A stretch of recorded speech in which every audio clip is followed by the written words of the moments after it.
বলিউডের নামজাদা অভিনেত্রী কাজল গত ৯০-এর দশক থেকে দর্শককে মাতিয়ে রেখেছেন।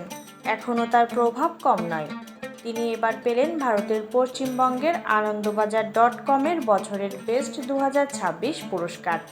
কাজলের শেকড় বাংলায়, তবে বাংলাটা ঠিকঠাক বলতে পারেন না তিনি। পুরস্কার গ্রহণের পর তার কাছে জানতে চাওয়া হয় বাংলা ছবি দেখেন কিনা। জবাবে অকপটে জানান না, তবে সময় সুযোগের সমন্বয় ঘটলে বাংলা ছবিতে অভিনয়ের আগ্রহ প্রকাশ করেন অভিনেত্রী। কাজলের মা তনুজা ভারতের খ্যাতিমান অভিনেত্রী। হিন্দির পাশাপাশি বাংলায়ও তার দাপট ছিল বেশ। কাজল কি মায়ের মতোই হতে পেরেছেন? এমন প্রশ্নের জবাবে তিনি বলেন, এখনও চেষ্টা করে চলেছি। মা অনেক বড় মাপের অভিনেত্রী, সারা জীবন মায়ের দেখানো পথেই হেঁটে এসেছি। কথার ফাঁকে কাজলেও জানান তিনি ভীষণ নিয়মমাফিক চলেন। তার ভাষ্য, আমি ভীষণ শৃঙ্খলাপরায়ণ। বলিউডের খুব কম লোক আছেন যারা সঠিক সময়ে সেটে আসেন, কিন্তু আমি তাদের মধ্যে একজন।